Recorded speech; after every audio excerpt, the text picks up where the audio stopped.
Elias Marlowe spat a thin line of blood onto the planks and refused the blessing offered from the front row. Defiance tightened his jaw. He kept his eyes on the rope, not on Lord Reynold. The crowd pressed forward. The central problem was plain within 5 breaths. Elias would not be killed quickly, and the magistrate had ordered the sentence prolonged so townsfolk would learn what happened to those who defied authority.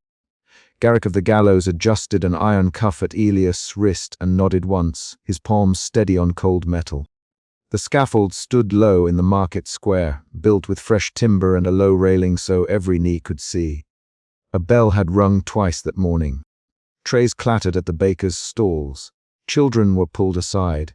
Brother Anselm moved through the crowd with a battered ledger under his arm, fingers stained with ink. He recorded names, not opinions, but his lungs tightened each time he wrote Elias' name. The sentence was a spectacle by design. The magistrate's ledger made that plain when Brother Anselm glimpsed a folded sheet with circled names. Elias Marlowe, Lord Reynold read aloud, holding the sealed decree. Is to be punished in a manner to instruct the people for 3 days and nights. His voice had the calm weight of ceremony. He the words as if reciting grain tithers. Someone in the crowd hissed. A woman called out a name. Garrick's hands moved without hurry. He set a small iron ring onto Elias's left wrist where it matched the frayed rope binding. Elias swallowed and counted under his breath. The first emotion shift came quick, defiance to doubt. Elias counted his breaths aloud at first, then paused as sweat ran down his spine, and the midday sun pressed on his shoulders. He kept his posture as if he could will the pain into a pattern. He would not scream for the crowd, he told himself. That was his plan. Lord Reynold's face did not shift. Garrick's expression remained a worked mask. Brother Anselm watched Elias and wrote condemned. Public lesson. Name circled. A widow pressed forward along the rope line with a cup cupped in both hands.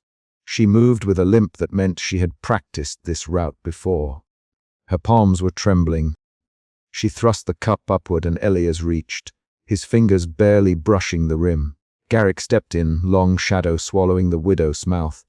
He removed the cup with a single, efficient motion and set it on the railing, then kicked it away. The woman cried out, and the crowd's murmur broke. Garrick's jaw tightened. He spoke once to the widow, low enough for a few to hear. Step back. Garrick, this is not mercy to be given in secret. It's not yours to waste. The widow muttered Elias' name and backed away, slapping at her skirt with a ruined hand. Elias tried to smile and found his lips dry. He let the cup fall from his memory like a stone. Brother Anselm recorded the exchange. Lord Reynold watched the exchange and tapped his bell. Soldiers shifted in the background. The procession of the sentence was in motion now. The magistrate needed the town to witness the removal of private mercy. The second emotion shift steered the scene. Doubt to fear. As the afternoon wore on, Garrick tightened a strap that pressed the condemned's shoulders into a wooden frame. He worked with practiced motions, calibrating not to snap bone, but to produce steady pain. Elias' breath shortened. His left eye flicked to the crowd. He did not beg aloud. He breathed through the pain, counting under his tongue. Children at the front began to cry. A man turned away. Brother Anselm wrote faster as if speed could capture the truth before it hardened into legend. Garrick spoke a single instruction to 2 young assistants and moved to the leather sling at his belt. He chose an adjustable strap and a small pulley with a brass hook, and the sound of metal against metal clicked between lines of prayer. Lord Reynold stood by, hands folded, chin tilted. He did not touch the instruments, he only judged their use. The magistrate's ledger came into his hand again, a strip of folded paper that showed names marked for show. Brother Anselm saw the circles and understood his ledger had to survive this day. A merchant with a scarred knuckle shouted a question about the length of the punishment. 3 days. He asked. 3 days, Lord Reynold repeated, to remind us why we obey. A quarrel sparked near a stall. 2 men shoved each other. A seller grabbed 2 jars to steady himself. Garrick glanced toward the shove and returned his attention to Elias, who had stopped counting at 10 and started counting again at 1. The square grew colder as shadows from the scaffold swallowed the nearest roofs. Late afternoon brought the first prolonging measures. Garrick fitted iron rings into Elias' cuffs and looped a thin, pulley rope over the beam. He tightened straps across Elias's ribs so that each breath made his stomach press against coarse linen. Elias adjusted his head on the post and focused on how the rope tugged at his shoulders. He felt the seam of the linen rub like sandpaper. A man near the front whispered the name of a saint. Someone else hissed that saints did not save those who defied the magistrate. Brother Anselm edged closer to the scaffold, ledger pressed to chest. He moved in deliberate small steps, so as not to draw attention. He kept his eyes on Elias and on the magistrate's ledger. He did not speak. He wrote a single line, then stopped. A child bumped his knee against his chair and startled him. His pen shook. Garrick's gauntleted hands patrolled the instruments at his belt, rearranging them like a man resharpening tools for a harvest he resented. The widow returned at dusk with a prayer token hidden on her palm. She slipped forward again, soft-footed, and placed the tiny scrap of cloth into Elias' slap. Elias felt it, fingers closing around the thread like a secret. Garrick saw the motion and ripped the token away, the cloth tearing. He stepped forward and shoved the widow backward until she hit the railing. "Step back," he said. And the crowd shifted as if seas of bodies had been pushed by an unseen hand. There was a low, angry murmur that rippled through the watching faces. Lord Reynold's eyes stripped the murmur bare, and he tapped his bell twice. 2 constables appeared from the alley and moved without haste to encircle the scaffold. The widow fell silent and collapsed into a seat, wiping at her mouth with a thumb. Brother Anselm lowered his head and wrote in a tighter script, the letters pressing into the paper like footprints in mud. Night pulled its wool over the square. Someone lit a small brazier and the smell of burning coal rode into noses. Elias' skin felt scraped raw where straps kissed bone. His counting became erratic. Each exhale sent a shallow rattle from his chest. Garrick tightened a bolt and stepped back, watching the condemned test his limits. Lord Reynold folded the ledger and slipped it into his robe, a sealed pouch thumping against his side. He mouthed a single sentence as if rehearsing a line. "Let them watch. Let them remember." Brother Anselm followed Reynold to a shadowed alcove in the stone hall after the crowd thinned. The messenger handed the magistrate a folded page and left without a word. Lord Reynold unfolded the paper and circled several more names. Brother Anselm peered at the handwriting and felt the blood in his fingers slow. Names for warning. Reynold without looking up. People who question the levies, the new toll. The parish claims. "We set an example." Brother Anselm's pen hovered over his ledger and then moved to copy the circled names into his own book, "Why Elias." Brother Anselm, voice low enough to keep the stone from carrying it, he was arrested for refusing a tax once. He is no leader. Lord Reynold's lips tilted a fraction. His chin rose. Elias was stubborn. He refused publicly, and that is the danger. The law must teach obedience more than it must punish guilt. Brother Anselm's hand went cold. He folded his ledger into the inner pocket of his habit and did a motion with the quill as if erasing ink that could not be erased. The second day came thin and grey. Dawn brought wind that stripped sparks from the brazier and flung them into the square. Garrick rechecked the straps and adjusted the pulley so Elias would remain awake longer. He tightened a strap at the shoulders and then loosened it a hair to keep the pain continuous and avoid permanent damage too soon. The crowd returned. More faces than yesterday, more mouths to judge and to gawk. Murmurs rose into organized whispers about whether the widow had been right to try to help. The townspeople's mood turned into a plan. A group of market hands gathered behind a stall and exchanged quick looks. A baker with flour still on his hands nudged the blacksmith. The blacksmith shook his head once, then nodded. They moved with small, coordinated steps. Brother Anselm watched them from the side and felt the ledger burn in his arms. His judgment split between duty to record and the instinct to stop the harm. At late morning on the second day the escalation began. Garrick tapped the pulley, causing Elias to sag then jerk with the weight. He exposed the condemned to the breeze so the straps rubbed cold flesh. Elias' cheeks had thinned. The scar along his left jaw stood out like a white seam. He did not beg.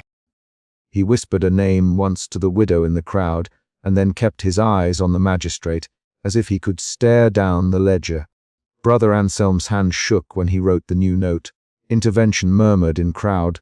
The crowd surged. It started as a ripple. Hands grabbed at a railing, a woman's shoelace came undone and someone bent to tie it. A child darted forward. Then a group of townspeople broke ranks and pushed toward the scaffold. They were not a mob yet, they moved with purpose. A butcher shouted, "Let him down!" The butcher's voice cut through the square like a knife. Garrick's head snapped toward the sound. This is the chapter's climax. The crowd broke forward in a single, sudden motion. Garrick's assistants tried to block the path and a scuffle began at the rail. Salt on a trader's palm turned to a white smear of rage. Garrick hesitated. His hands went to the belt of tools, then paused. Lord Reynolds struck the ceremonial bell hard, the note cleaving the square and calling for guards, guards. He shouted. Soldiers poured from the alley and pushed through, clubs raised. 3 shoves became a tumble. The butcher grappled for Elias's bindings while Garrick stepped between them and the condemned. "You will not ruin this order, Garrick," voice low and hard. "Back off." The butcher swore and hauled at an iron ring. A young constable swung a cudgel. Brother Anselm stepped forward and shouted, "Stop!" His voice cracked, but it stopped someone long enough to be seen and to be remembered. For a breath the scaffold teetered between rescue and ruin. The clash ended as quickly as it began. The soldiers forced the crowd back and dragged 2 men with them. One had a split lip and the other's shirt was torn. Garrick yanked at Elias's straps and hauled him down from where he had been raised a fraction. Elias sagged into Garrick's support, coughing. Lord Reynolds' face had gone slack for a moment, then regulated to the usual thin expression. He leaned close to Garrick and whispered, "Orders unchanged." "Continue," Garrick nodded, but his hands trembled as he replaced the pulley. They took Elias from the scaffold at dusk, not dead but broken enough to please the magistrate's needs. He was carried into a darkened cell where straw had been spread and a single brazier sat hissing. Brother Anselm slipped into the scriptorium later with the ledger under his habit. He copied 1 page and puckered the edges to make the ink look older. He folded the copy and hid it inside a crack in the wooden beam where he kept a rosary. He felt each breath sting his chest as if the air itself remembered the day's blows. Lord Reynolds stood at the window of his hall and watched the square empty.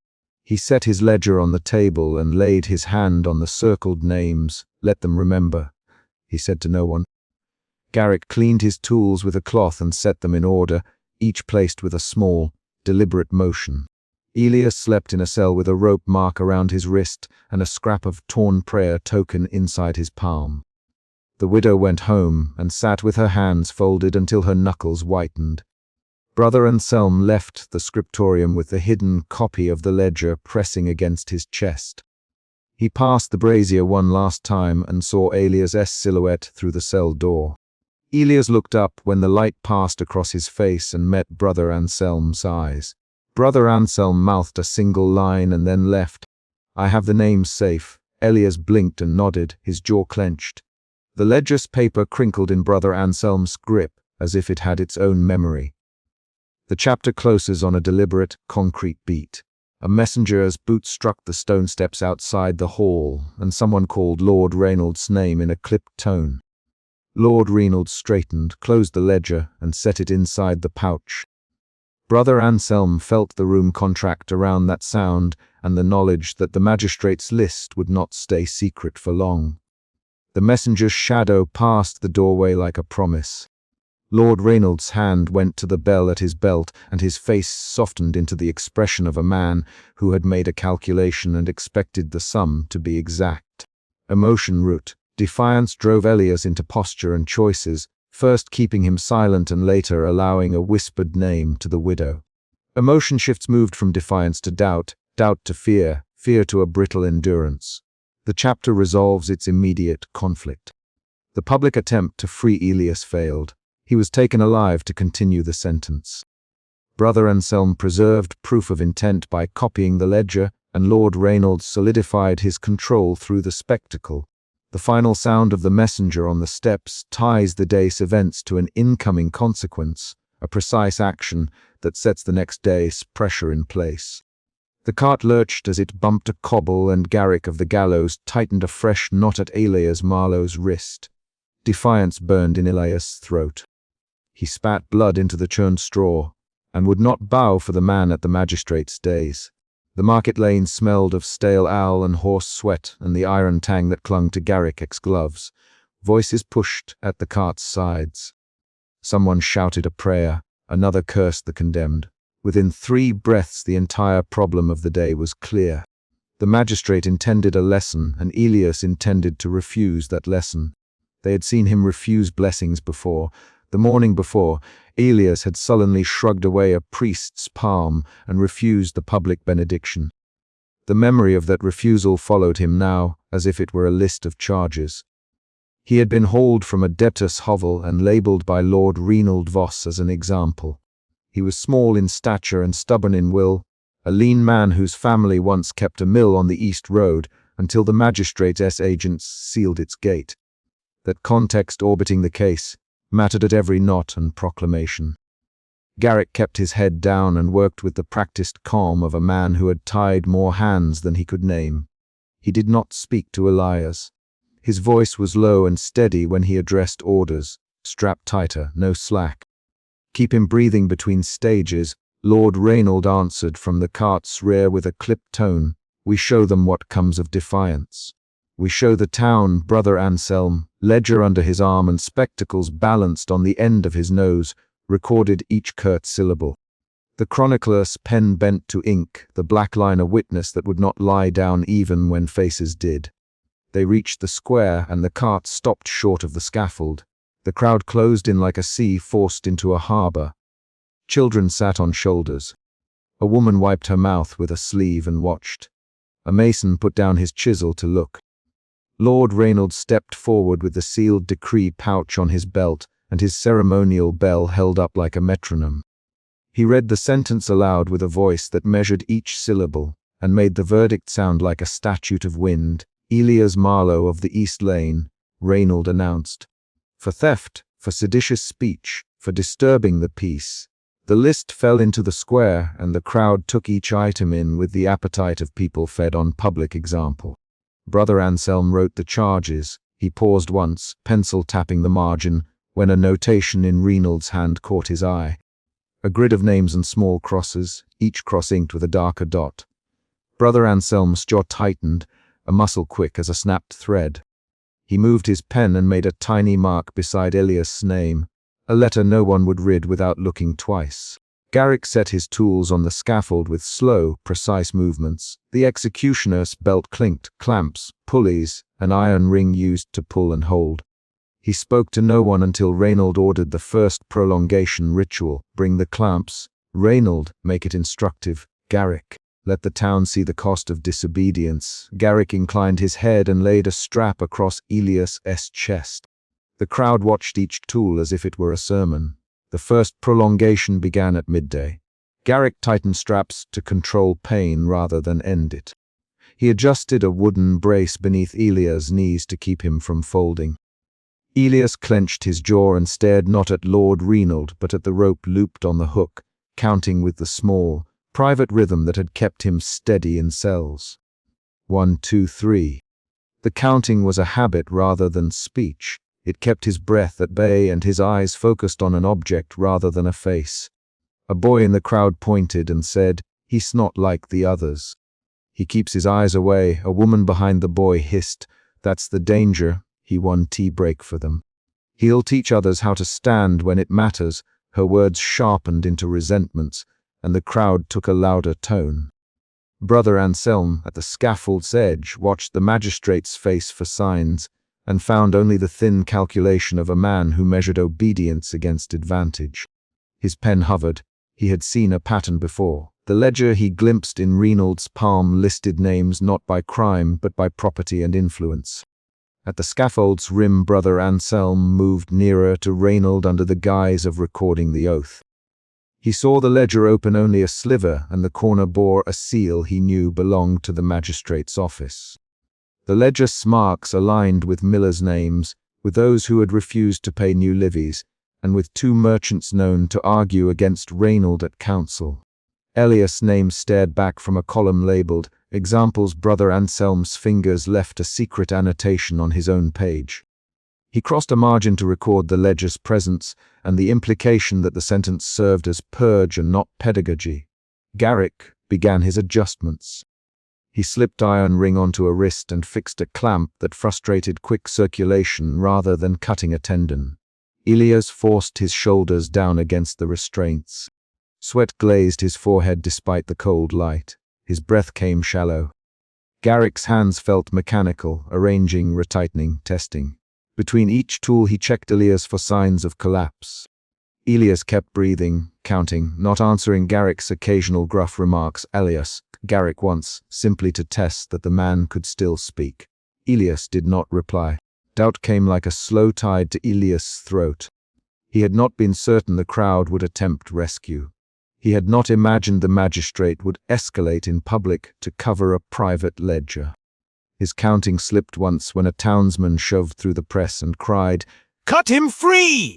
The man's voice was small, but it became a contagion. Someone near the scaffold hurled a stool. Garrick's head snapped up. Lord Reynold barked in order so sharp it silenced the market. "Seize him!" The civic militia surged forward. The attempt to rescue arrived as a violent flare in the late afternoon. A sympathetic townsman, face streaked with dust and tears, lunged toward Elias with a small knife. He had a colace on one thumb. He knew rope knots. He reached the rail and swung at the bindings. The crowd surged with him, hands, elbows, fists pressing forward. Brother Anselm rose from his bench and pushed through, reaching for the ledger in Reynold's hand as the mob pressed. Garrick hesitated for the length of one breath. In that fraction the town showed its teeth and its hunger for a different justice. Then Reynold shouted, and the militia moved like a single organism. Down! Down on them! Men with halberds struck at the front row. Garrick's hands closed not on the scissors but on the flat of a pole. He shoved the rescuing man back so that the knife clattered away. The man fell with the sound of a body that had been betrayed by other bodies. Blood streaked on the scaffold planks where he landed. Elias's face creased, but he did not cry out. He had trained himself for endurance. His jaw worked. His eyes found Garrick's. For a fraction of a second their gazes met, and something unspoken passed between them. A recognition that both lived within the same mechanism. The square became a fight of wills. Garrick finished the ritual. Reynold ordered, "Let none leave believing the law is weak." Garrick did what he was paid to do. He moved the clamps tighter where pain would renew life rather than allow release. He pulled a small iron spike into a device that would force Elias's muscles to contract unpredictably. The technique was old and precise. Revive the condemned only to inflict a fresh arc of agony. Elias stifled a sound with one hand and then bit the inside of his cheek until the taste of iron steadied him. 3 men from the militia arrested 2 of the rescuers. They dragged them toward the holding pens at the square's edge. Their protests turned to curses and then to silence as their hands were bound. Brother Anselm watched the arrests and watched Reynold ring his small ceremonial bell, his lips forming no prayer. The chronicler wrapped a corner of his ledger in cloth and tucked it beneath his habit. He had already written a short note in the margin to remember the cross marks. He did not speak aloud. A pen could be a quieter resistance. Elias's body faltered after the renewed procedure. His muscles trembled and his counting missed beats. Garrick paused between tool sets and, seeing the man's collapse, applied a harsher remedy. A cold poultice, then a sudden, sharp pull that made Elias snap upright and inhale like a man breaking the surface of deep water. The effect was brutal. The crowd hissed. Someone shouted that Garrick had gone too far. Lord Reynold frowned, but his jaw set. "Keep him for the morrow," he said. "Break him slowly so others learn the pace." That sentence carried a small twist no one outside the scaffold noticed at first. Brother Anselm, looking down at the ledger beneath Reynold's palm, saw a marginal notation next to Elias's name, a symbol he recognized from the registry of forfeit lands. The symbol meant confiscation on completion. The penalty was not merely punishment, it was seizure. Brother Anselm bent low in the dusk light and wrote a second note, this one scrawled hurriedly so that any future reader would see the sequence: conviction, prolonged execution, confiscation. The motives shifted from public moralizing to private enrichment. In the commotion, Garrick's hands found a small iron ring on Elias' left wrist, the ring Elias had worn concealed beneath his tunic since imprisonment. Garrick turned it between his fingers and frowned. The ring bore a tiny notch, a mark Elias' late wife had pressed into it years before when she mended a strap. It was an ordinary human object. Garrick's eyes lingered on it with an involuntary softness the crowd would never see. He slipped the ring back beneath the linen and bound Elias' wrist anew with the same professional care. By dusk the town's fury had been broken into shamed silence and watchful compliance. Lord Reynald ordered arrests of a few loud dissenters and set them up as examples by the pens. Garrick stowed his tools with practiced detachment. He did not cheer. He did not celebrate. As the crowd thinned, a small knot of women followed the cart and chanted the names of those who had once depended on Elias' mill. The chant was low and disturbing in the cold light. Brother Anselm walked behind the cart, keeping to the shadows of storefronts. When the crowd had gone a few paces, he slipped aside and retrieved a small folio from between pages of his ledger. The folio contained the marginal notes he had made, Reynald's ledger notation, the crosses, the symbol for confiscation. He had risked a glance at Elias earlier and had seen the old iron ring under linen. Anselm's hands betrayed the tremor of a man who had spent 60 years writing facts and watching them be used. He did not speak.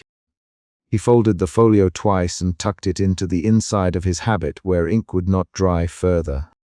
The sympathetic townsman, still stunned and nursing a wound above his eye, was hauled to a pen and questioned in the square. He swore he had acted alone. He had a wife and 2 children, and that the mill had ground their flour before the magistrate's men took it. He named the families who had lost work when the mill closed. His testimony redirected the magistrate's speeches slightly. Reynald forced his rhetoric to mention law and restitution while his ledger dots spoke of different intentions. The crowd listened and then dispersed, lighter in pocket, but heavier in conscience. Night fell with a cold that bit through coarse linen. Elias was carried in a small cart to a back alley behind the square, where Garrick supervised a makeshift holding area. Garrick unbound Elias enough to lay him on a straw pallet. He did not offer words of comfort. Instead, he set a cup of water to Elias's lips, and with a motion that was almost automatic, wiped the blood from a cheek with a cloth. Elias swallowed the water and kept counting under his breath. Garrick sat at the pallet edge and watched the man's chest rise and fall like a measured bell. Brother Anselm came in after dark, his hood up, the folio heavy in his habit. He crossed Garrick's path and said nothing about the ledger. Garrick's jaw tightened, but he only nodded once. The 2 men shared no amiable exchange. Their conversation was in small motions. You wrote something. Garrick finally, the words a scrape in his throat. What did you write, brother? Brother Anselm placed a finger on his sealed book and then tapped the folio inside his habit. Names and marks, he answered, voice thin. Who is marked and why? He did not add that the evidence suggested confiscation. Garrick's hands moved to the iron tools at his belt and then away. The executioner had the look of a man who had no illusions about justice but kept an old rule: execute with precision, never waste the craft. Elias opened his eyes and saw Brother Anselm's face in the guttered candlelight. Anselm, he whispered, voice raw. He tried to say more, but his throat locked. Brother Anselm lowered to his knees, not to beg but to listen. Tell them, Elias breathed. Tell them what is in his book. Tell them the names are chosen, not the crimes. Brother Anselm's fingers brushed Elias's wrist, then hesitated. Defiance shifted into doubt and then into a controlled fear that tightened Elias's jaw. He had fought to be remembered as a man who would not break. Now he realized the stakes included the loss of everything his family had built. He swallowed and counted again. Only this time the rhythm held the creeping thought that his endurance might spare others if the ledger survived.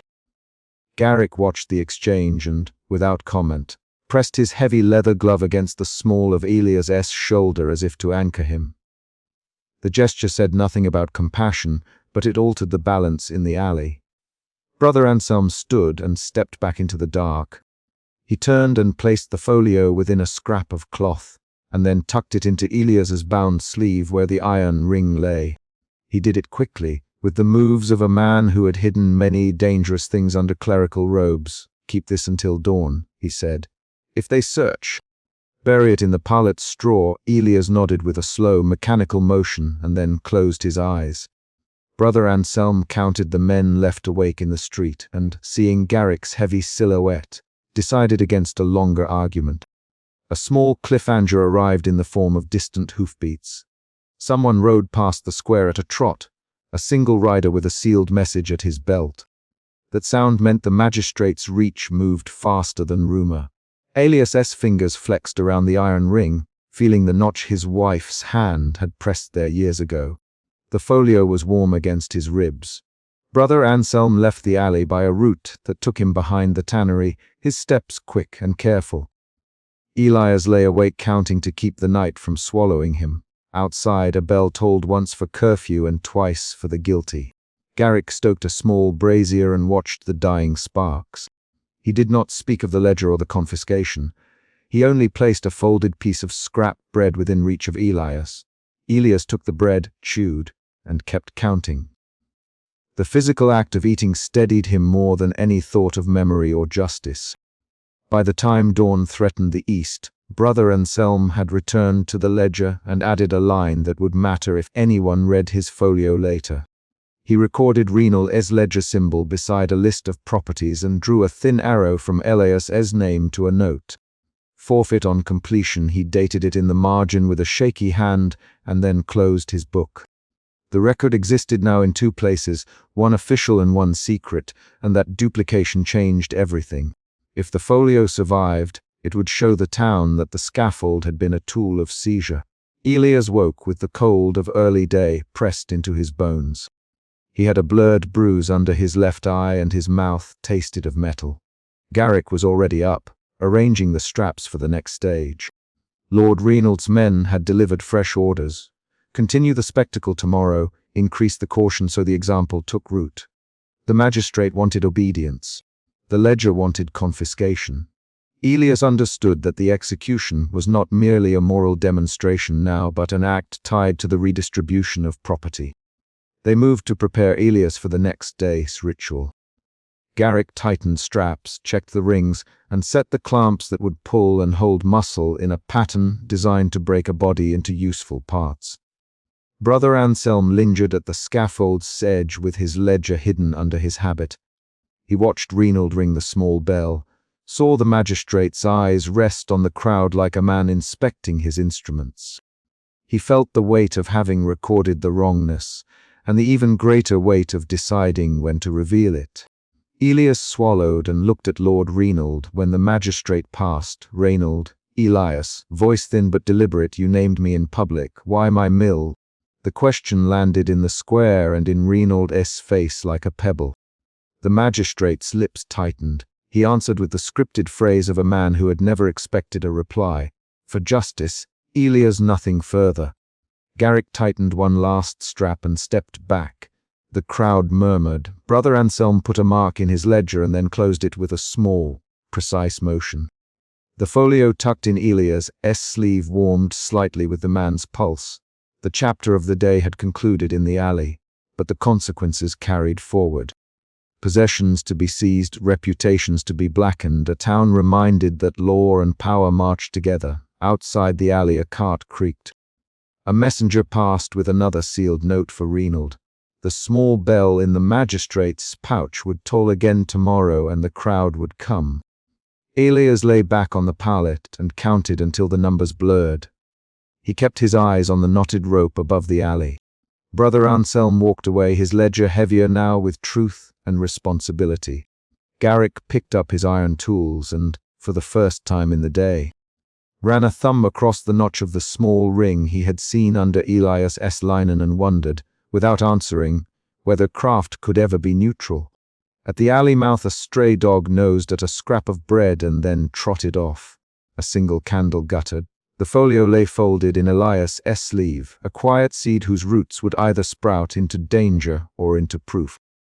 The morning would bring a new stage, new orders, and possibly a small hearing of what Brother Anselm had hidden in ink. For now the town slept with the taste of ash on its tongue and the knowledge that one more day of spectacle waited. The final sound before silence fell was a door thud in the magistrate's house across the square. Someone locking a seal to a chest of town accounts. Garrick tightened the knot until Elias's wrists went pale, and the herald's voice cut through the prey, dawn cold. The sentence would be lengthened. Defiance sat in Elias like a stone. He met the knot with the same stubbornness he had shown when the cart lurched, and when blood had gathered at his lip the day before. He did not bow. He did not pray aloud. The magistrate's plan was clear in that rasped announcement. Stretch the punishment until the body and the town yielded. That central problem, an execution turned demonstration, hung over every breath on the scaffold, and Elias's defiance shaped every small choice he still made. Elias kept his head level. He spent his breaths on counting the knots in the rope, on testing the give of the pulleys, on the tiny movements that delayed collapse. He had been 32 when they hauled him up, lean, a thin scar along his left jaw visible in the candlelight. He remembered the cart's stumble, remembered Garrick's hands tightening knots at the roadside. He remembered spitting blood once, a thin line on the planks. Those earlier moments were visible, concrete facts he could name when the day turned to grammar. The magistrate's order, the knot, the proclaimed schedule of torments. Garrick worked with an economy of motion. He moved the pulley, checked the hook, smoothed a frayed rope with fingers that never trembled. Garrick's face remained set. His jaw tightened when Elias kept his eyes away from the days. Lord Reynolds stood where the town always had a place for its rulers. Raised, the robe falling in black folds, a sealed pouch at his belt. He spoke without theatrics. His voice landed like a stone on wood by decree of the days. Lord Reynolds, the sentence will continue. The schedule will be public. The accused refuses to accept mercy. He did not look at Elias directly. People around the dais echoed the phrase, refuses to accept mercy, so the words would carry. Lord Reynolds handled the language that hardened sentences and blurred motivations. Brother Anselm stood behind the magistrate's guard, ledger open on his knee, quill poised. He moved his hand in small, deliberate strokes as he wrote the decree. The motion in Brother Anselm's fingers betrayed more than the page could. His brow tightened when he reached a name he had not expected to see. Elias heard the scraping of quill on parchment. He could not see the notation Brother Anselm made in the ledger, but he watched the monk's mouth tighten and felt the way the crowd's confusion shifted by degrees. The crowd pressed forward. Merchants and women who had come for bread and rumors now craned necks toward the dais. The magistrate wanted a lesson, and he was assembling witnesses. At dawn, Lord Reynolds read the schedule aloud. He spoke of sun and shade shifts, of exposure and weight, of intervals measured by bell tolls. Garrick listened and inclined his head. He accepted tools from men at his belt and checked their balance. The crowd answered with a mixture of curiosity, appetite, and a tightening unease that showed in furrowed brows and hands clenching into skirts and sleeves. Brother Anselm recorded everything, but his breathing grew thin. He had been a town recorder for years. His ledger favored dates and measure. He had a ledger for births, one for taxes, and this battered ledger for sentences. Today he noticed a marginal note in Lord Reynolds' hand, an initial, a crossed line. Something that tied Elias' condemnation to a household feud rather than to the town's statutes. Brother Anselm did not speak at the dais. He could not, at least not without tearing the ritual apart and inviting reprisal. Instead he looked at Elias and then at the magistrate, holding his jaw as if to steady the motion of his pen. The morning became a procession of small torments arranged like a clockwork. Garrick first adjusted the pulley so Elias's shoulders bore weight at intervals. He exposed Elias to the sun for an hour and then drew a blanket over him to chill his skin. A device appeared that tightened a strap across the ribs and released it only when the bell tolled. Each measure was designed to prevent fast death and to force the condemned to remain conscious long enough for the town to see endurance as a moral lesson. Elias felt everything as discreet assaults. Heat hit the skin where rope dug in. Cold rushed when they pulled on the blanket and left him bare to wind. His mouth was dry, his voice came in thin rasps when he spoke. He kept his jaw clenched when Garrick adjusted the pulleys. He counted silently and slowly, always returning his attention to the rope and the small, practical choices that kept him upright. Defiance was not only a feeling. It was a program of acts. At late morning, the ledger shifted the day's meaning. Brother Anselm, who had not been invited to speak, caught a magistrate's clerk off guard at the dais and slid a glance toward the page. He traced the margin with a finger and found the crossed notation. Voss household matter. He did not cry the word. Instead, he blotted the quill and pressed it back into the twine that held it. He made a choice that showed in the way he held himself. He would record truth, but he would not interrupt the ritual in public. He had been tasked with witnessing. He would let the record carry the accusation forward for those who would read it later.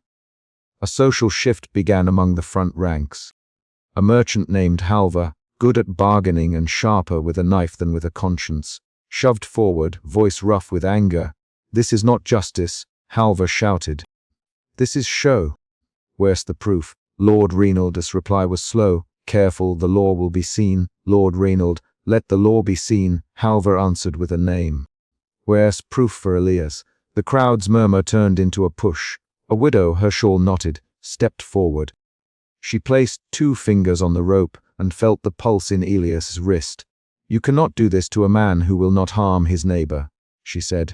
"You cannot make bread from his bones." Lord Reynold leaned forward and raised the ceremonial bell at his side. He struck it once. The sound was thin, high, and it told the guards to move. Guards stepped in with pikes. The crowd surge met the line of men in mail. The push from market to scaffold turned into a collision. Garrick's hands trembled here for a single instant.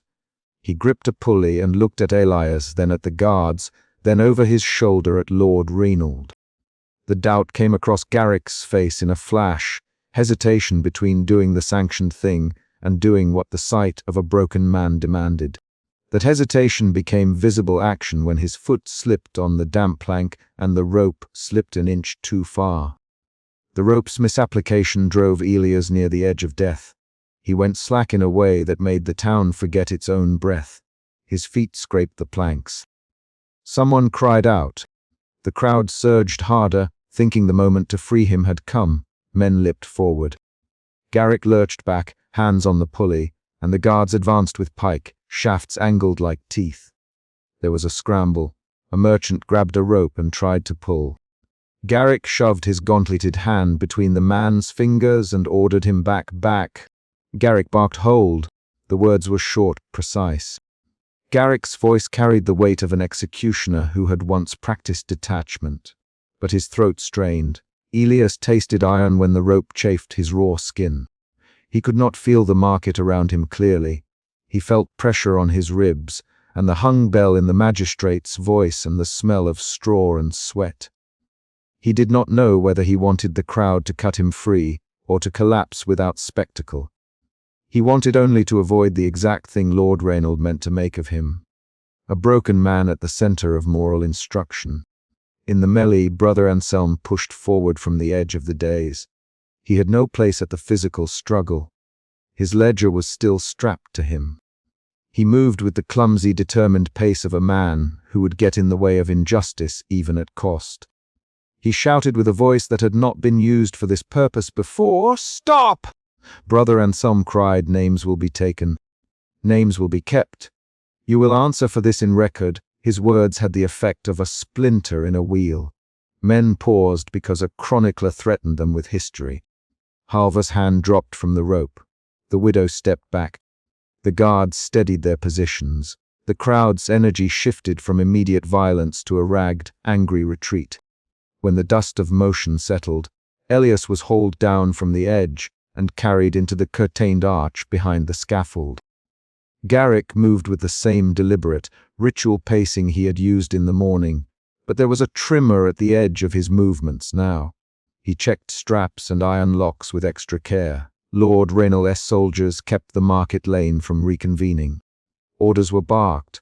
The magistrate's face did not change. He wrote measures into his mind even as he watched relief turn into mutter. Inside the curtained ark, Garrick laid Elias on rough straw. Elias's breathing was shallow. He blinked and focused on Garrick's calloused hands. Garrick unfastened a strap, then another, speaking in low sounds like a man naming tools. "Hold on, Elias. Garrick, hold on until I reach the last knot." Elias did not answer. His voice had turned into a dry rasp. He closed his eyes instead and counted the knots Garrick untied. When Garrick removed the iron ring from Elias' wrist, Brother Anselm leaned close and touched a page in his ledger as if to record something immediate. Brother Anselm's fingers trembled with ink. "Elias," Brother Anselm, voice thin, "tell me what they did in the yard. Tell me the truth for the record." Elias looked at Brother Anselm. He saw wire spectacles, ink on fingertips, the way the monk's lips pressed together. Elias could not summon long answers. "They took my tools. I stole. I did not steal." The sentence fell out halting and exact. He named objects, tools, knots, a ring, because facts were what Brother Anselm would write without ornament. Brother Anselm wrote. He moved the quill and set down the names Elias gave him. The chronicle became concrete, tools listed, a date, a name. Brother Anselm's hand did not waver when he wrote that Lord Reynolds' ledger bore a private mark. The notation would sit in the margin like a splinter to be read later. Outside, preparations for the magistrate's measures were already underway. Lord Reynolds returned to the stone hall to draft further ordinances. The crowd's unrest had been contained but not resolved. The magistrate's aim, in public humiliation and in a schedule of protracted torment, had produced a backlash that contained seeds of a different danger. People now had faces to name and facts to tell. The execution had been designed as warning. It was becoming a record. In the curtained arch, Garrick tended a wound on Elias' forearm and did so with a care that suggested routine and also regret. He pressed a cloth to the flesh and hummed a low sound he had used when he worked alone in the dark. He did not ask why Elias had refused to break. He did not offer consolation. Instead, he said, "You did not cry out when they tightened the strap. That will be noted by those who watch. That will make them feel the right lesson, or it will anger them further." Elias opened his eyes and looked at Garrick. "Write down that I kept my count." The request was small and stubborn. It was a demand to be remembered exactly, to refuse the magistrate's fiction. Brother Anselm noted it, and the quill scratched another line. That night, when the market emptied and torches guttered, Lord Reynolds ordered measures to harden the town. He arranged patrols, assigned fines, and decreed public hours for confession and for the display of evidence. He wrote punitive clauses into the small book that would be read aloud the next morning.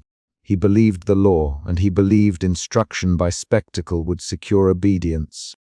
Brother Anselm closed his battered ledger and sat with it for a long time by candlelight. He turned a page and found the line where he had written Elias' name and the note that linked the sentence to the Voss household. He placed a thumb against the ink to dry it, and then made a mark on the margin that he intended would survive attempts to hide the truth. He did not leave the hall. He did not sleep. He breathed in the smell of old wax and ink, and decided that he would preserve what he had seen. Elias lay wrapped in a rough blanket, his breath shallow, rope marks on his wrists making black crescents. Garrick patched a wound and did not speak much. He arranged a small iron ring beside Elias' palm that had been removed earlier. The ring was cool to the touch and carried the tang of iron and smoke. In the late hour, a small group of merchants returned to the square to whisper at the shadow of the scaffold. Halvor moved among them and said, "We saw the notation. We will sell less to men who strike at justice in private." The words worked like a slow rot. The crowd's appetite for spectacle had been replaced by a spreading, practical resentment that would not instantly overturn Lord Reynolds, but would mark his ledger in ways ink could not erase. Brother Anselm rose and walked to the curtained arch. He opened it and spoke to Garrick in a voice that had become steady by repetition. "Garrick, Brother Anselm, write the names. Keep them where they cannot be erased. I will copy them at dawn into the ledger that goes beyond the magistrate's book."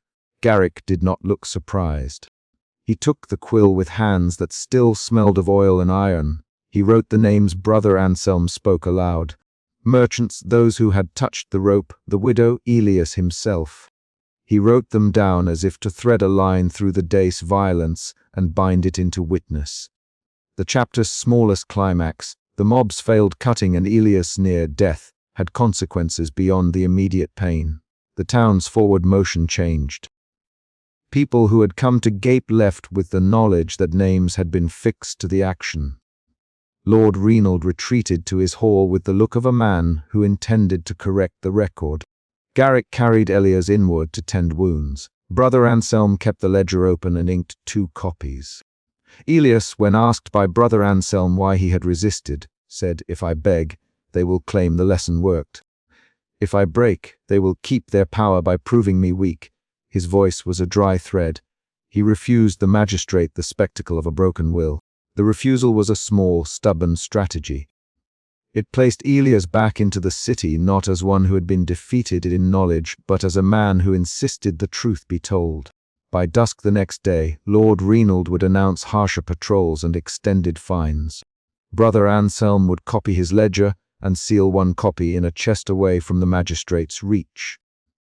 Garrick would return to the scaffold in the morning with his pulley and his gauntlets, and Elias would be brought back if the magistrate required it. The city's mood had shifted from curiosity to calculation, and from spectacle to record. In the curtained ark, Elias closed his eyes and heard Brother Anselm's quill scratch on paper nearby. He felt Garrick's weight as he stirred straw with a boot to make a bed. He counted knots until he fell into the kind of sleep where the body convalesces in short measures. Brother Anselm set the ledger in a pocket under his habit and whispered to himself a vow that was concrete and private. He would preserve the names and the noting of a household's private feud against the magistrate's public law. Outside, the town's bells marked hours. Inside, the thin ring of ink in the ledger dried on a page that would be read in other hands later. The crowd had returned to merchants and bread. The magistrate had his measures. Garrick had his tools. Brother Anselm had his witness. Elias had his counting and a small iron ring in his palm. The chapter closed on a definite action. Brother Anselm lifting the ledger, pressing a scrap of cloth over the fresh ink, and tucking the book under his habit as he rose to leave the curtained arch. The act tied together record and resistance, and left the next day set for further confrontation. Emotion root, defiance. Emotion shifts, defiance, doubt, fear, resolve. Defiance appeared in the first sentences and animated Elias' choices throughout. Doubt appeared in Garrick's hesitation when the rope slipped and in Brother Anselm's pause over the ledger. Fear arrived when Elias nearly lost consciousness and when the guards braced against the mob. Resolve returned in Brother Anselm's decision to preserve the names and in Elias' demand to have his counting recorded. The chapter ends with a concrete beat. Brother Anselm closing the ledger and tucking it beneath his habit as Garrick moves to fetch water for Elias' wound. Elias' boots scraped the scaffold as Garrick fed the slow pulley and the rope side. The condemned's body hung, shoulders drawn, and the metal ring at his wrist scraped wood with each shallow breath. Defiance kept Elias' chin level, more stubborn than strength now, and that same defiance refused a groan when Garrick tightened a hidden turn of the mechanism. The central problem sat plain in the wood and in everyone's eyes. The sentence would be stretched until his body gave way or the town tore itself apart. Garrick glanced at Lord Reynald twice in the first minute.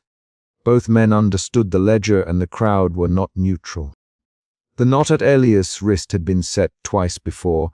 The cart had lurched the first day and blood had gathered at his lip when he spat on the planks. And now the rope would be a slow calendar. Elias remembered the cart lurching and the knot cutting pale crescents into his skin. He counted those moments again by sight, not by thought, because counting kept his hands still.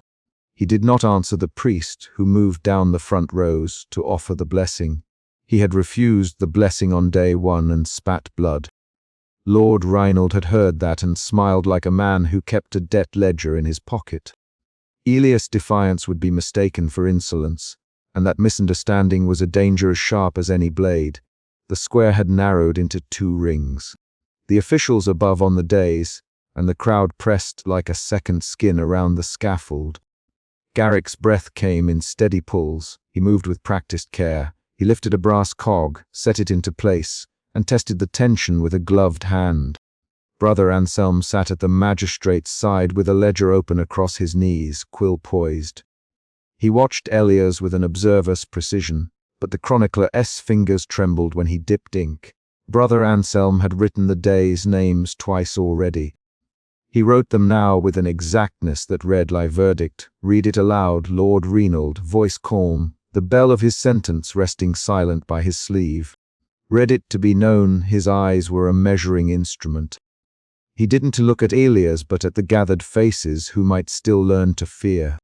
He folded his hands like a man placing weights on a scale. Brother Anselm turned a page and spoke the names in an even cadence. Elias Marlowe.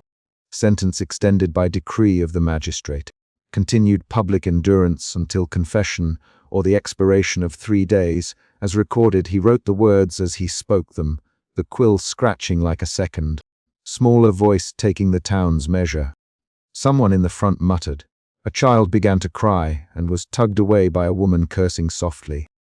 The immediate effect of the proclamation was the same as the ink against the page. Official wait. Lord Reinald nodded and the small bell at his hip moved in his hand, a threat in miniature. Garrick worked the mechanism at the scaffold's edge. He fitted a small iron wedge into a notch beneath Elias' bindings and wound a hidden capstan. The motion was deliberate, almost surgical. Elias felt the bindings bite deeper, felt the muscles in his forearm scream in small, hot stabs. He kept his jaw closed and counted again, because counting made each second a shape he could hold. The crowd shifted forward. A hawker pulled his cart back. A woman with a market basket swung the strap tighter across her shoulder. The square smelled of wet straw and stale oil. Morning slid into late morning without mercy. A small group near the dais began to pull at the edges of the magistrate's ritual. One man, a hawker Elias remembered from the first day, asked aloud, "Why extend it?" He already could not speak for himself. The voice crossed the space like a pebble on still water. Lord Reinald's face remained arranged for ceremony, but his fingers found the bell and pressed until its metal sang. Elias heard the question. The sound shifted something inside him. A slim hope that the crowd might fracture, a fear that the magistrate would answer with blood. He tilted his head enough to see Brother Anselm on the dais. The chronicler's mouth was a thin line. Brother Anselm's ledger rested open, and the quill hovered like an accusation. The first emotional change, defiance thinning toward fatigue, showed in the way Elias' hands shook when he tried to steady them. A passerby moved through the front ranks with a cup of water cupped in both palms. It was Brother Anselm who stepped down from the dais and crossed the planks, not a random sympathizer. Someone choked a laugh. Brother Anselm reached the scaffold and held the cup out on his palm without speaking. He did not try to climb the steps. He offered Brother Anselm, Lord Reinald, his voice sharpening, "You will halt that. You will return to your seat." Brother Anselm's shoulders did not move. He lowered his eyes once, then looked at Elias. "I write what I see, Lord Reinald," he said. "I will not write lies for your comfort." His hand did not tremble now.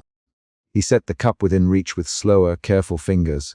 Elias saw the ink, stamped hand tremble, and he felt a second shift. Fatigue folding into desperate clarity. The cup rested against the plank. Garrick watched Brother Anselm's motion as closely as he watched the rope. Lord Reinald moved only his chin. "Anselm, Reinald, quieter. You cannot make this a spectacle of mercy. You know the law. Return to your ledger." The bell hummed at his hip like a held word. Brother Anselm's face lost the scholarly neutrality it always wore. He snapped the ledger closed, the sound small and dry. "I know how to write law, Lord Reinald. I also know what it costs to call it justice, and I will not soften the record to suit temperament." He stepped back and did not turn his back on the magistrate. The crowd shifted again. A murmur moved like a low tide. A boy in the crowd called, "Let the man drink!" His voice was high with panic. 2 market women pressed forward. Garrick's hand tightened on a rope knot. He glanced at Lord Reynolds and then at Elias. For the first time since dawn there was a human fissure in Garrick's mask. His fingers stuttered over a tool, and he swallowed. Garrick's pause lasted only seconds, but the pause held possibility. He had been methodical since the first day. Mechanical precision was how he kept the blood from becoming memory. A memory arrived now in his throat, the smell of a child crying on a different scaffold years before. He blinked, and the memory unsettled his hands. He set a leather strap into place and then hesitated. That hesitation gave Brother Anselm time to step back and shout across the planks, "Listen." Brother Anselm called, "I will write what is true. He is not a spectacle.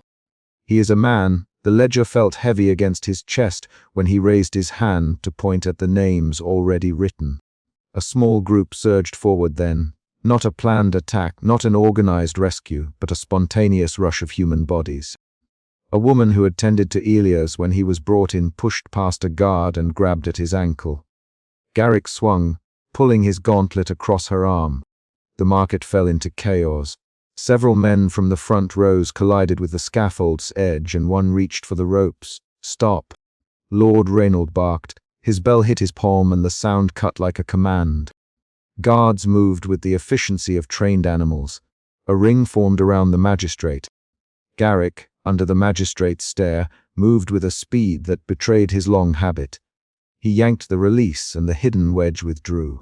The capstan spun and Elias' body bucked as the bindings adjusted. The desperate attempt to free him collapsed into a brutal, enforced stillness. Hands and voices collided. Someone shouted Lord Reynolds' name and then swore. Brother Anselm lunged forward with the ledger held up like a shield. "Lord Reynolds!" "You are witness!" he cried. "Your pledge is on your tongue. You cannot pretend ignorance now." His voice cracked once and then steadied. Reynolds' face thinned. "Anselm," he said with controlled annoyance, "you will keep the accounts sober. You will not assign motive to the magistrate." He tapped his bell and 3 guards separated a woman from the scuffle and dragged her back by the hair. That was the climax arriving in pieces, a shove, a call, a demand. The peak of the chapter assembled itself into a single violent motion. A faction from the crowd, a rag knot of people who had known Elias as a tradesman, who had taken bread from him once, who had seen him sit beside a dying child 3 years earlier and hold the lantern, burst toward the scaffold in an attempt to pry him free. The rush was not large, it was earnest, and it was raw. Garrick did not hesitate once the crowd attacked. The executioner moved with the practiced lethality of someone who had long since learned to put the town's order above softness. He swung a heavy gauntlet. "Back!" Garrick low and hard, back from the scaffold. "Back!" The crowd met force, and the meeting turned open and bloody in minutes. Elias felt his body jerk as hands tore at the rope. Pain came in clean, sharp lines. He coughed air full of iron and straw. He heard someone's rib break, and the sound put a small ignition into his chest. Anger, not at Garrick alone, but at how thin a shield the law had become. He tried to pull, tried to help the hands that reached, but every movement was a crumbling thing. He tasted blood, and the taste made him count differently. The second emotional shift, a slow hardening from desperate clarity to furious, active resistance, showed in the way his fingers flexed around the ring at his wrist. "Elias! Hold on!" A voice shouted, a voice he knew from the market. It rose through the crush. Brother Anselm shoved his way to the edge of the scaffold and laid a hand briefly on Elias' gaunt wrist. The touch was quick. Elias felt the pressure of the quill, stained fingers, and in that touch he found the permission to stop waiting and to act. But Lord Reynolds' authority had the scale of men who count pennies and lives the same. He leaned forward and rang the bell hard enough that the sound whipped across the square. The guards advanced with spike and pike. Garrick, with a motion that betrayed no pleasure, switched from mechanism to brutality. He drew a short blade and cut at any hand that dared cross the scaffold's rail. 2 men fell into the crowd with their faces beaten bloody. There was a small, sharp moment when Garrick's eyes met Brother Anselm's. For an instant Garrick's face, broader, scarred, looked like a man who might have asked for forgiveness in another life. He blinked and the moment resolved into a snarl, and then he drove his shoulder into a man who tried to climb. The crowd fragmented. Men were carried away by their own panic. In the scramble, a young guard shoved Brother Anselm hard enough that the chronicler Sledger skidded. The quill flew from his fingers and landed in a puddle of spilled ale. Anselm lunged after the book, but the guard stomped it away. He caught at the prayer token half out of Elias's shirt, and the small scrap of cloth fell into his palm. "Brother Anselm!" Lord Reinald snapped. "You step from your duties, and you become a witness to sedition." He pointed at the gathered bodies. "Seize those who lead this." Guards closed. Garrick's gauntlet hit a man who had a hold of the rope. The man slumped, his eyes already gone distant. Hands that had reached with hope met the magistrate's order, and the crowd learned its place. The attempt to rescue Elias failed with an efficiency that left stinging marks. The square became a place of punctured noise rather than a chorus. Lord Reinald stood, the bell heavy in his palm like a finished order. Garrick wiped his gauntlet on his cloak, the leather clicking. Blood smeared across the planks where men had fallen. Elias sagged again, breath blown. He tasted copper and old straw and something like burnt wax. He watched Garrick's hands as if they were foreign objects. Garrick mounted the scaffold's rim and stepped directly to Elias's side. He leaned close and spoke in a low monotone. "Elias Marlowe, Garrick, so only the condemned could hear, do not make this harder than it needs to be." The words were not meant to comfort. Elias' reply was a thin sound. He forced a laugh that came out like paper tearing. "Garrick," he said, and the name sat on the air like a small accusation. "You are an instrument. Remember the child with the torn shawl?" He forced his eyes to hold Garrick's. "You held the lantern then. You know what that cold is." The sentence was not a plea, but a claim, a twist in the chapter that shifted how the listener would see Garrick's practice. If Garrick had once held a lantern in a different life, perhaps his hands were not without memory. Garrick's jaw tightened. He looked away as if the memory had been a private wound. That soft motion lasted a second and opened the gate for fury. Lord Reinald's hand came down and the final measures were chosen. The executioner pulled a different ring free from his belt, a heavier iron arranged for the final breaking. He set it into the mechanism and tightened, the ratchet clicking with measured cruelty. The crowd retreated in a pattern of bruised silence, then the final rupture.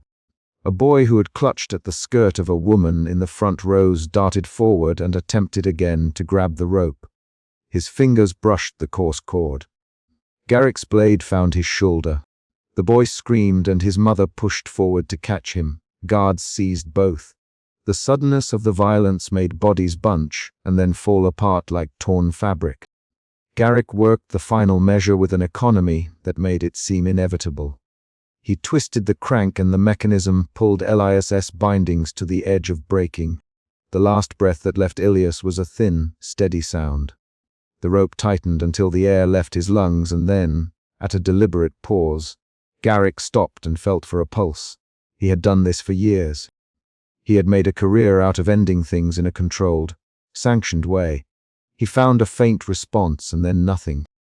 He let his tools drop back into the sling. The square went silent in the way a wound goes quiet. A sudden hush stamped over everything. Guards propped bodies against rails. Lord Reinald rang his bell once more and then twice, as if to declare a lesson complete.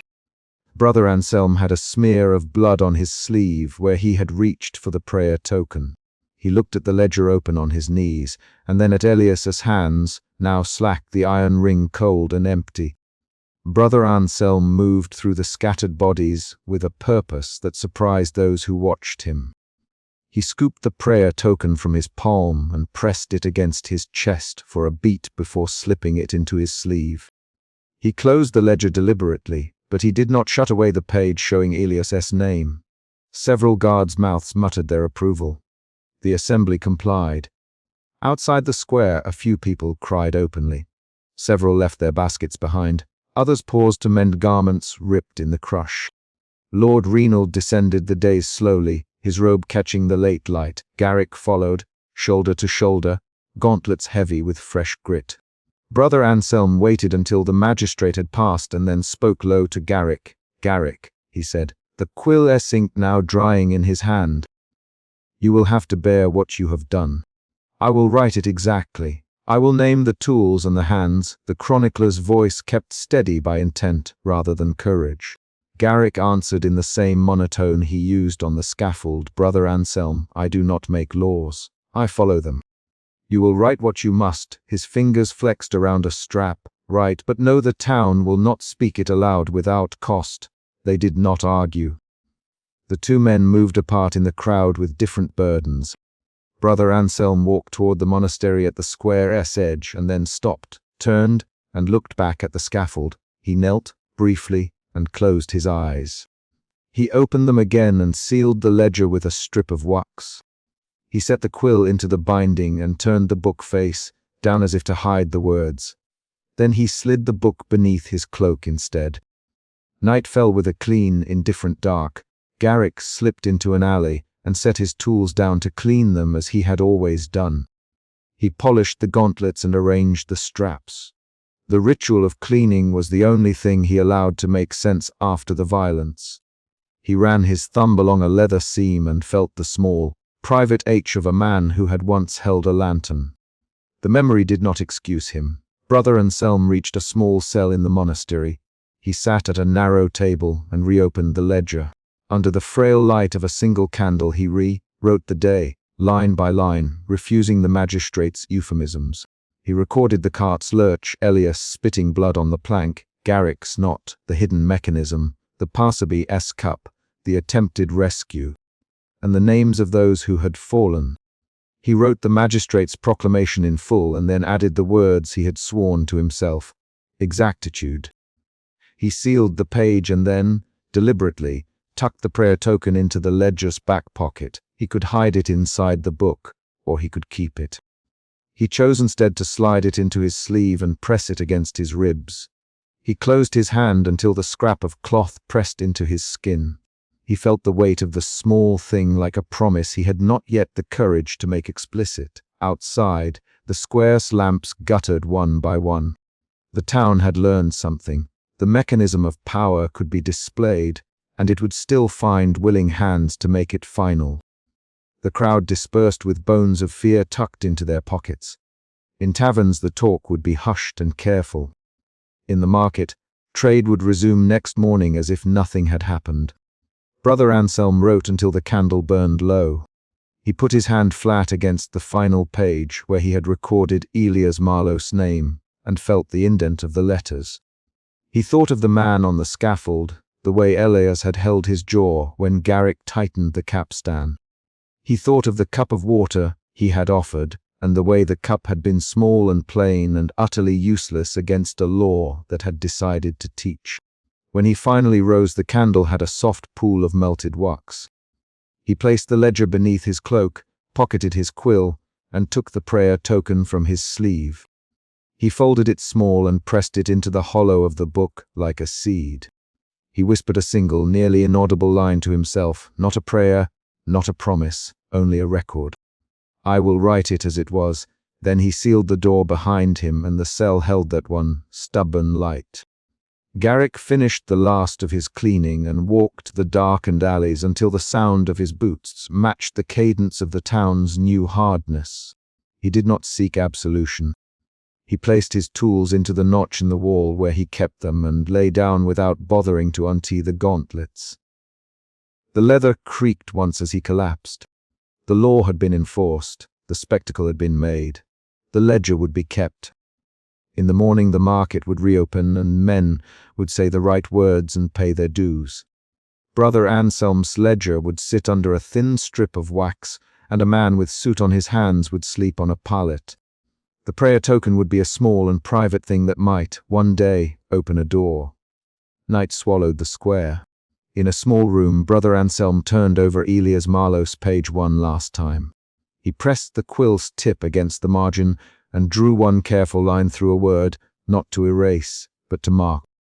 He slid the prayer token from his sleeve and tucked it into the book's binding, then closed the ledger. He put the ledger into his cloak and left the candle to gutter out on the table. Brother Anselm stepped into the yard and felt the cold stone under his boots. He did not call out. He did not ring any bell. He carried the ledger like a charged thing. Garrick's steps faded somewhere toward the river. Lord Reinald's lanterns burned through the manor windows. At the edge of the monastery stair, Brother Anselm stopped, pressed his palm to his ribs, where the prayer token rested against his heart, and folded his fingers over it. He began to walk toward the square one last time, not to change what had been done, but to make sure someone would remember exactly how it happened.